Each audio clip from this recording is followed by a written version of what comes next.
إن عدة الشهور عند الله 12 شهرا في كتاب الله يوم خلق السماوات والأرض منها 4 حرم আল্লাহ রব্বুল আলামিন বলছেন, যেই দিন থেকে আমি রব্বুল আলামিন আসমান এবং জমিন সৃষ্টি করেছি সেই দিন থেকে আমার বিধানে, আমার নিয়মে, বছর গণনায় মাস রয়েছে 12টি। এই 12টি মাসের মধ্যে ফিহা 4 হুরুম, 4টি মাস হচ্ছে আমি আল্লাহর কাছে সম্মানিত। বুখারী এবং মুসলিমের বর্ণনায় নবীজি 4টি মাসের কথা উল্লেখ করে দিয়েছেন।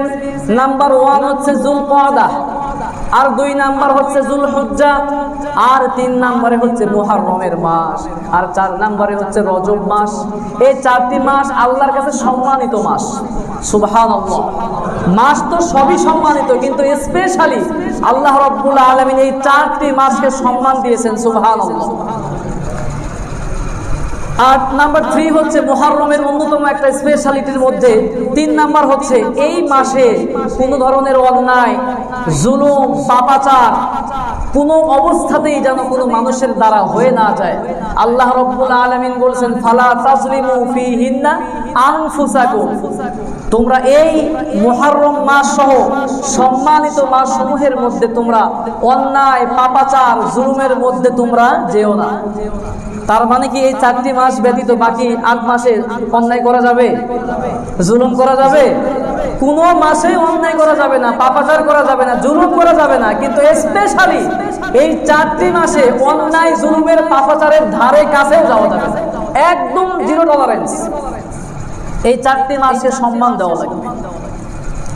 ওই মক্কার কাফের কুফাররা তারা জানতো এই 4টি মাস হচ্ছে সম্মানিত মাস, কিন্তু এরপরেও তারা এই 4টি মাস সম্মানিত হওয়ার পরেও যত পাপাচার আছে, অবিচার আছে, অন্যায় আছে, জুলুম আছে, সব করত।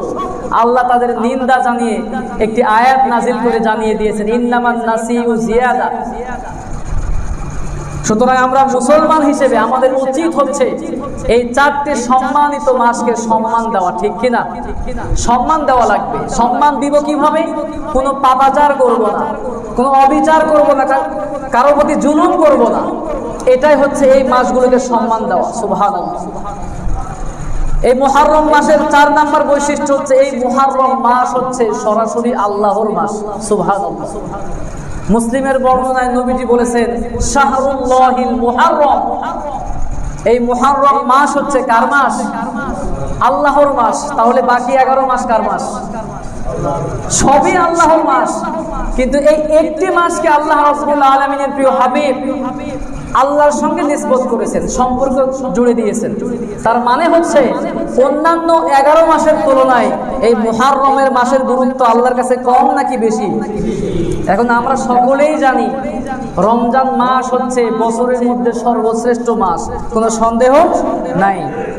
এখন 2টা হাদিসকে যদি আপনি সমন্বয় করেন তাহলে কথা হচ্ছে রমজান মাস হচ্ছে শ্রেষ্ঠ মাস, আর রমজানের পরে সর্বশ্রেষ্ঠ মাস হচ্ছে মুহররমের মাস। কারণ এই মুহররমের মাস কার মাস?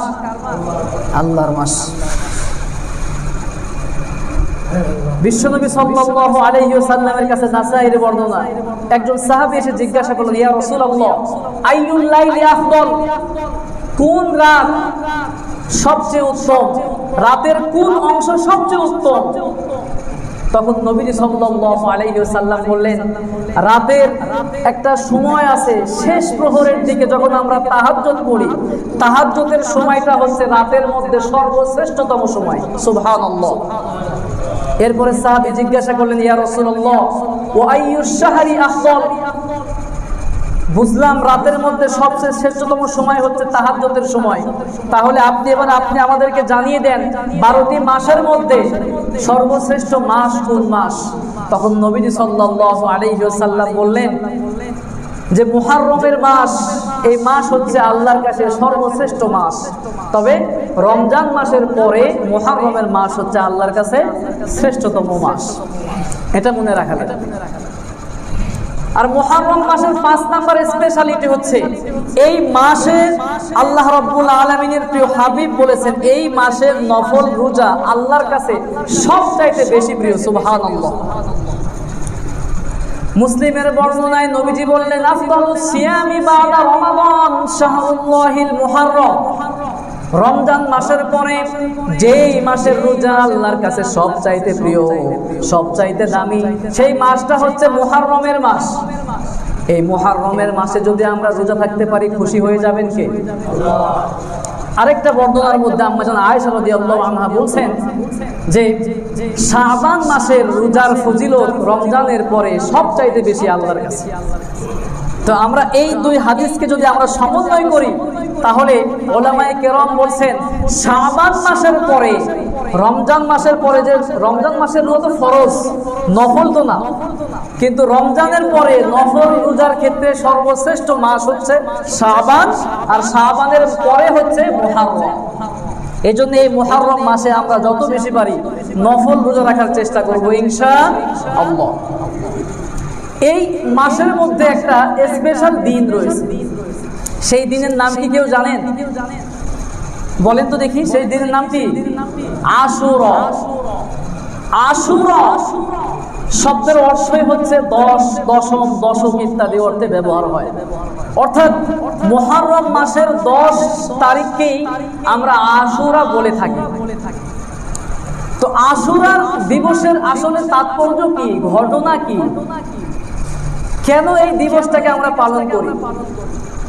বড় দুঃখজনক হলেও এটা সত্য, আমাদের বাংলাদেশের প্রিন্ট মিডিয়া, ইলেকট্রনিক্স মিডিয়া সহ যত জায়গায় এই যে মুহররম মাস আসছে না, দেখবেন যত জায়গায় আপনি চোখ বুলাবেন দেখবেন আশুরাকে তারা কারবালা বানিয়ে ফেলছে। আজকে আমরা আজ থেকে বা আগে থেকে আমরা যারা জানছি আলহামদুলিল্লাহ, তবে আজ থেকে আমাদের নিয়তটা, আমাদের যে তাকওয়াটা, আমাদের যে বিশ্বাসটা, এটা আরেকটু মজবুত হওয়া দরকার। আশুরা মানে কারবালা নয়, আমি আবারও বলতেছি আশুরা মানে কারবালা নয়। কারণ নবীজি সাল্লাল্লাহু আলাইহি ওয়াসাল্লামের ওফাতের প্রায় 50 বছর পরে এই দিনে কারবালার ঘটনা ঘটে। এটা আসলে আমাদের জন্য দুঃখজনক, বড় মর্মান্তিক ঘটনা। কিন্তু এই কারবালার ঘটনা ঘটার হাজার হাজার বছর আগ থেকে আশুরার দিবস পালিত হয়ে আসছে।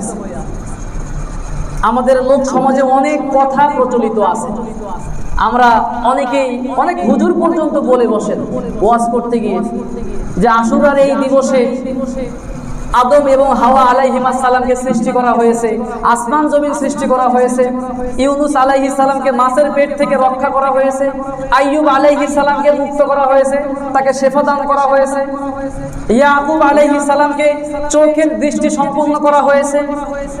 এই জাতীয় যত বর্ণনা আছে, স্পষ্ট কথা জেনে নেন, এই জাতীয় যত বর্ণনা আছে প্রত্যেকটা বর্ণনা ভেজাল আছে। সহি হাদিসে, সহি সনদে এমন কোন বর্ণনা আপনি খুঁজে পাবেন না। তাহলে এখন প্রশ্ন হতে পারে আশুরার দিবসটা মূলত কি কারণে এত সম্মানিত? প্রশ্ন আসে কিনা? সরাসরি বুখারী এবং মুসলিমের হাদিস, এখানে কোনো ভেজালের কোনো সুযোগ নাই, সহি হাদিস। বিশ্বনবী সাল্লাল্লাহু আলাইহি ওয়াসাল্লামের প্রখ্যাত সাহাবী ইবনে আব্বাস রাদিয়াল্লাহু আনহু তিনি বর্ণনা করছেন। ইবনে আব্বাস রাদিয়াল্লাহু আনহু বলছেন আন্না রাসূলুল্লাহ সাল্লাল্লাহু আলাইহি ওয়াসাল্লাম কদিমাল মাদিনাতা ফাওয়াজাদাল ইয়াহুদা সিয়ামা ইয়াউমা আশুরা। বিশ্বনবী সাল্লাল্লাহু আলাইহি ওয়াসাল্লাম মক্কা থেকে মদিনায় হিজরত করে গেলেন। মদিনায় যাওয়ার পরে তিনি মদিনার ইহুদিদেরকে লক্ষ্য করে দেখলেন তারা এই আশুরার দিবসে রোজা রাখছে। তখন নবীজি সাল্লাল্লাহু আলাইহি ওয়াসাল্লাম ওই ইহুদিদেরকে জিজ্ঞাসা করলেন, ফাকালা লাহুম রাসূলুল্লাহ, সবাই পড়ছি সাল্লাল্লাহু আলাইহি ওয়াসাল্লাম, মা হাযাল ইয়াউম আল্লাযী তাসুমুনাহু, এই দিনটা কিসের দিন যেই দিনে তোমরা রোজা রাখতেছো? ইহুদিদেরকে রোজা রাখা অবস্থায় দেখে নবীজি জিজ্ঞাসা করলেন, এই আশুরার দিনে তোমরা কেন রোজা রাখতেছো? এই দিনটা কিসের দিন? বিশ্বনবী সাল্লাল্লাহু আলাইহি ওয়াসাল্লাম যখন তাদেরকে প্রশ্ন করলেন, ও ইহুদিরা তখন বলল, হাযা ইয়াউমুন আযীম, এই দিনটা হচ্ছে অনেক বড় দিন, অনেক সম্মানিত দিন, অনেক মহান একটা দিন। বিশ্বনবী সাল্লাল্লাহু আলাইহি ওয়াসাল্লামকে তারা আরো জানালো, আনজাল্লাহু ফীহি মূসা ওয়া কওমাহু, আল্লাহ রাব্বুল আলামিন এই আশুরার দিবসে মূসা এবং তার কওমকে, বনি ইসরাইলকে রক্ষা করেছিলেন, নাজাত দিয়েছিলেন। অগররাকা ফিরআউনা ওয়া কওমাহু, এবং ফিরআউন এবং তার কওমকে আল্লাহ রাব্বুল আলামিন ডুবিয়ে ধ্বংস করেছেন। এরপরে তখন তারা বলল, ফাসামাহু মূসা শুকরান, আর এই জন্য মূসা আলাইহিস সালাম, যেহেতু আল্লাহ পাক এই দিনে মূসা এবং তার উম্মতকে নাজাত দিয়েছিল, সুতরাং এই দিনে মূসা আলাইহিস সালাম আল্লাহর শুকরিয়া আদায় করতে গিয়ে রোজা রেখেছেন। সুবহানাল্লাহ। এই কথা শোনার পরে ওই ইহুদিরা আরো বলল, ফানাহনু নাসুমুহু, আমরা এই জন্য এই দিনে আমরা রোজা রাখতেছি, মূসা আলাইহিস সালামকে আমরা অনুসরণ করতেছি। এই কথা শোনার পরে বিশ্বনবী সাল্লাল্লাহু আলাইহি ওয়াসাল্লাম বললেন, ফাকালা রাসূলুল্লাহ সাল্লাল্লাহু আলাইহি ওয়াসাল্লাম, ফানাহনু আহাক্কু ওয়া আওলা বিমূসা মিনকুম, আমরা তো তোমাদের চাইতে আরো বেশি মূসা নবীর অগ্রগণ্য। মূসা নবীকে অনুসরণের ক্ষেত্রে তোমরা ইহুদিদের আর কতটুকু করবে? আমরা তো মূসা নবীকে আরো বেশি করে অনুসরণ করতে আমরা পারবো। এরপরে নবীজি সাল্লাল্লাহু আলাইহি ওয়াসাল্লাম ফাসামাহু, রাসূলুল্লাহ সাল্লাল্লাহু আলাইহি ওয়াসাল্লাম নবীজি এরপরে আশুরার দিবসে রোজা রাখা শুরু করলেন। ও আমারা বিসিয়ামিহি, এবং সাহাবীদেরকেও এই দিনে রোজা রাখার ব্যাপারে অর্ডার করলেন। এটাই হচ্ছে আশুরার দিবসের একদম নির্ভরযোগ্য বর্ণনা। বাকি যত বর্ণনা আছে এগুলোর নির্ভরযোগ্য কোনো সূত্র নাই। এই দিনে মূসা এবং তার কওম বনি ইসরাইলকে ফিরআউন এবং তার কওম থেকে আল্লাহ রাব্বুল আলামিন রক্ষা করেছিলেন এবং ফিরআউনকে ডুবিয়ে মেরেছিলেন তার কওম সহ। এই জন্য মূসা আলাইহিস সালাম এই আশুরার দিবসে আল্লাহর শুকরিয়া আদায় করতে গিয়ে রোজা রেখেছেন। এরপরে ইহুদিরাও রোজা রাখা শুরু করেছে। কয়টি? একটি রোজা রেখেছে। এরপরে নবীজি সাল্লাল্লাহু আলাইহি ওয়াসাল্লাম এই কথা শোনার পরে বললেন, তোমরা মূসা নবীকে আর কতটুকু অনুসরণ করতে পারো? আমরা তোমাদের চাইতে মূসা নবীকে আরো বেশি অনুসরণ করব। নবীজি সাল্লাল্লাহু আলাইহি ওয়াসাল্লাম এই কথা বললেন এবং এরপর থেকে রোজা রাখা শুরু করলেন এবং সাহাবীদেরকে অর্ডার দিলেন যে তোমরাও এই আশুরার দিবসে রোজা রাখবে। সুবহানাল্লাহ। নবীজি রাখতেন রোজা, আর আমরা এই দিনে খাই রুটি, হালুয়া, বিরিয়ানির প্যাকেট নিয়ে দৌড়াই, তাজিয়ার মিছিল করে, আরো কত জাতের কত কিছু আছে। মানে ইসলাম বিকৃত করতে করতে ইসলামের নামগন্ধ পরিণত রাখেন। এখন প্রশ্ন হচ্ছে যে আমরা আশুরার দিবসে রোজা রাখবো, আশুরার রোজা রাখবো একটা নাকি কয়টা রাখবো? এই ব্যাপারে আমরা হাদিস থেকে সরাসরি শুনবো। নবীজি সাল্লাল্লাহু আলাইহি ওয়াসাল্লাম এই আশুরার, আমাদের রমজান মাসের রোজা ফরজ হওয়ার আগে এই আশুরার রোজা কিন্তু আমাদের জন্য ফরজ ছিল, জানেন? রমজান মাসের রোজা দ্বিতীয় হিজরির শাবান মাসে তো ফরজ হয়। এর আগ পর্যন্ত এই আশুরার রোজা সমস্ত মুসলমানদের জন্য ফরজ ছিল, কিন্তু যখনই রমজান মাসের রোজা ফরজ হয় এরপর থেকে এটা মুসলমানদের জন্য অপশনাল হয়ে যায়। কিন্তু অপশনাল হইলেও দুইটি কারণে মুসলমানদের জন্য এই আশুরার রোজা ছেড়ে দেওয়া কোনোভাবেই উচিত নয়। কয়টি কারণ? জোরে বলেন, কয়টি কারণ? দুইটি কারণে আশুরার রোজা মুসলমানদের জন্য ছেড়ে দেওয়া কোনোভাবেই উচিত নয়। নাম্বার 1 হচ্ছে নবীজি সাল্লাল্লাহু আলাইহি ওয়াসাল্লামের এই আশুরার রোজাটা নিয়মিত আমল ছিল। সুবহানাল্লাহ। নাসাঈর বর্ণনায় হাদিস এসেছে নবীজি সাল্লাল্লাহু আলাইহি ওয়াসাল্লামের ব্যাপারে বলা হচ্ছে, আরবাউন লাম ইয়াকুন ইয়াদাউহুন্নান নবী সাল্লাল্লাহু আলাইহি ওয়াসাল্লাম, চারটি আমল, চারটি কাজ নবীজি কখনোই ছেড়ে দিতেন না, কোনো অবস্থাতেই ছাড়তেন না। সুবহানাল্লাহ। 1 নাম্বার হচ্ছে সিয়ামু ইয়াউমি আশুরা, আশুরার দিবসের রোজা নবীজি কখনো ছাড়তেন না। আর 2 নাম্বার হচ্ছে ওয়াল আশর, ইয়ানি আশরি যিল হিজ্জাহ, জিলহজ মাসের প্রথম দশকের রোজা। নবীজি কখনোই ছাড়তেন না, প্রথম দশকের আমল নবীজি ছাড়তেন না। এরপরে নাম্বার 3 হচ্ছে ওয়াসালাসাতা আইয়ামিন মিন কুল্লি শাহর, প্রত্যেকটা মাসে 3টা করে রোজা আছে, আইয়ামে বীজের রোজা আমরা বলে থাকি। এই রোজা নবীজি কখনোই ছেড়ে দিতেন। আর নাম্বার 4 হচ্ছে ওয়াররাকাতাইনি ক্বাবলাল গাদাত, আমরা প্রত্যেকদিন ফরজ নামাজ ফজর পড়ার জন্য আমরা এখানে আসি, মসজিদে আসি। ফজরের ফরজ 2 রাকাতের পূর্বে আরো 2 রাকাত সুন্নত আছে না নাই? এই 2 রাকাত সুন্নত নবীজি কখনোই ছাড়তেন না, সুবহানাল্লাহ। কারণ এই 2 রাকাত সুন্নতের স্পেশালিটি অনেক বেশি। এক হাদিসের মধ্যে আসছে, দুনিয়া এবং দুনিয়ার মধ্যে যা কিছু আছে, যত সম্পদ আছে, সমস্ত সম্পদের চাইতে ওই 2 রাকাত সুন্নতের মূল্য আল্লাহর কাছে অনেক বেশি। এই 4টি আমল নবীজি কখনো ছেড়ে দিতেন না। তার মধ্যে নাম্বার 1 হচ্ছে সিয়ামু ইয়াউমি আশুরা, আশুরার দিবসের রোজা নবীজি কখনোই ছেড়ে দিতেন না। সুতরাং আমাদেরও ছাড়া উচিত হবে। আমি বলেছি 2টি কারণে আশুরার রোজা কোনো অবস্থায় ছেড়ে দেওয়া উচিত নয়। নাম্বার 1 হচ্ছে এটা নবীজির নিয়মিত আমল ছিল। আর 2 নাম্বার হচ্ছে অতীতের 1 বছরের গুনাহ যদি আপনি মাফ করায় নিতে চান, তাহলে এই আশুরার রোজার বিকল্প নাই। আশুরার রোজা যদি আপনি রাখতে পারেন, আপনার জীবনের 1 বছরের গুনাহ যিনি মাফ করে দিবেন, তিনি কে? নবীজি মুসলিমের বর্ণনায় বলেছেন, সিয়ামু ইয়াউমি আশুরা আহতাসিবু আলাল্লাহি আন ইউকাফিরা সানাতাল্লাতী ক্বাবলা, আশুরার রোজার ব্যাপারে আমি আল্লাহর কাছে আশা রাখি, আল্লাহ রাব্বুল আলামিন এই আশুরার রোজার বিনিময়ে আমাদের আমলনামা থেকে অতীতের 1 বছরের গুনাহ মাফ করে দিবেন, সুবহানাল্লাহ।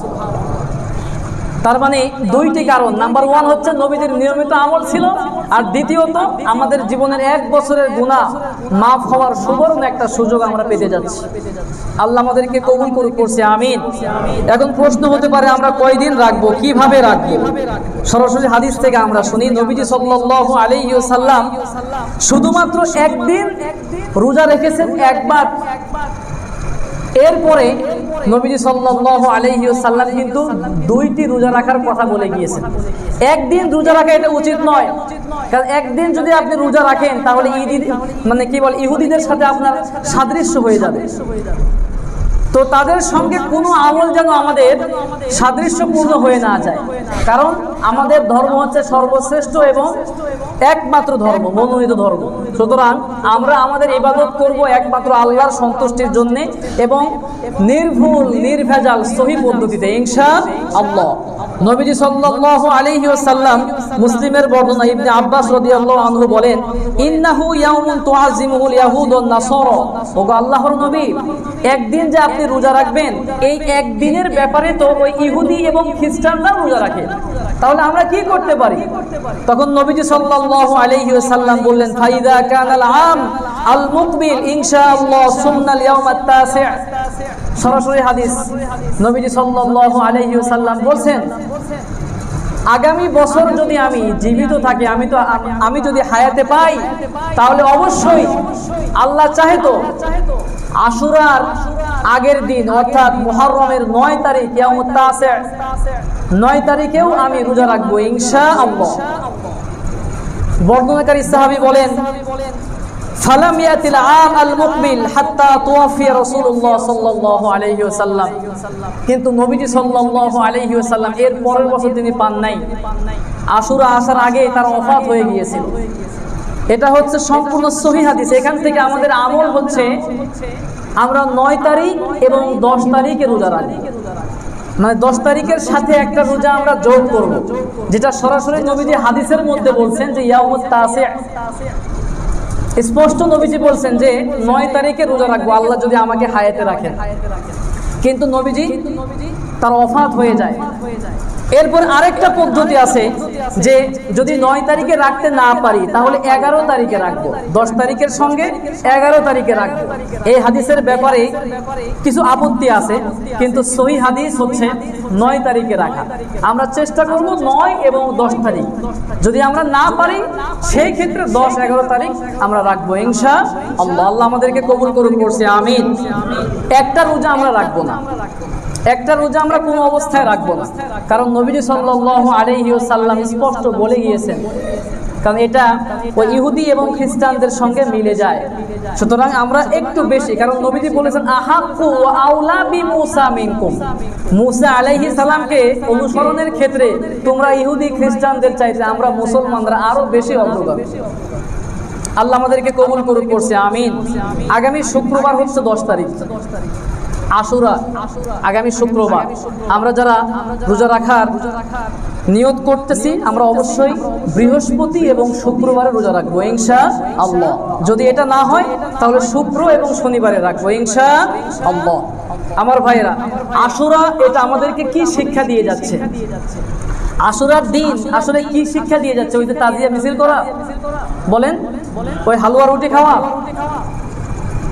আশুরার দিবস আমাদেরকে যে শিক্ষা দিয়ে যাচ্ছে তার মধ্যে 1 নাম্বার শিক্ষা হচ্ছে আল্লাহর শুকরিয়া আদায় করতে হবে। কার শুকরিয়া আদায় করতে হবে? আমাদের বিপদ বালা মুসিবত যত যা কিছুই আসুক দূর করে দেন কে? আমি আপনি দূর করার কোনো ক্ষমতা আছে? কোনো ক্ষমতা নাই। সব কিছু করেন একমাত্র মহান মালিক, তিনি কে? সুতরাং সেই মহান রব্বুল আলামিনের শুকরিয়া আদায় করতে হবে। মুসা আলাইহিস সালামকে এবং তার উম্মতকে আল্লাহ রব্বুল আলামিন হেফাজত করেছিলেন, রক্ষা করেছিলেন, নাজাত দিয়েছিলেন সেই স্বৈরাচার জালেম শাসক ফেরাউনের কবল থেকে। এই জন্য তিনি শুকরিয়া আদায় করতে গিয়ে রোজা রেখেছেন। সুতরাং শুকরিয়া আদায় করতে গিয়ে সর্বশ্রেষ্ঠ মাধ্যম হচ্ছে রোজা রাখা। আপনার যে কোনো কাজ আপনি সফল হয়েছেন, শুকরিয়া আদায় করতে গিয়ে আপনি সবার আগে চেষ্টা করবেন রোজা রাখা। পারা যাবে না ইনশাআল্লাহ? আপনার বিপদ ছিল, দূর করে দিয়েছেন আল্লাহ তাআলা, আপনি শুকরিয়া আদায় করবেন কিভাবে? রোজা রাখেন, আল্লাহ সবচেয়ে বেশি খুশি হয়ে যাবে। আর দ্বিতীয়ত আশুরার 2 নাম্বার যে শিক্ষা সেটি হচ্ছে এই দিনে লাফালাফি না করে অন্ততপক্ষে আল্লাহ রাব্বুল আলামিনের কাছে তওবা করা। কারণ একটা বছর আমার জীবন থেকে শেষ হয়ে গেল, নতুন বছর শুরু হয়েছে। তার মানে হচ্ছে আপনার হায়াত কিন্তু কমতেছে, বাড়তেছে না। দিন যাওয়ার সাথে সাথে আমরা যেটা বলে থাকি যে আমাদের এত এত বছর হয়ে গেছে, আসলে আমাদের বছর বাড়ে না, বছর কমে আসতেছে। আমরা আস্তে আস্তে ওই কবরের দিকে ধাবিত হতে যাচ্ছি। সুতরাং আমাদের মৃত্যুর পরবর্তী জীবন কিভাবে আমরা ভালো থাকবো সেই ব্যাপারে প্রস্তুতি এখন থেকে নেওয়া শুরু করতে হবে। আল্লাহ আমাদেরকে কবুল করুক, করছে আমিন।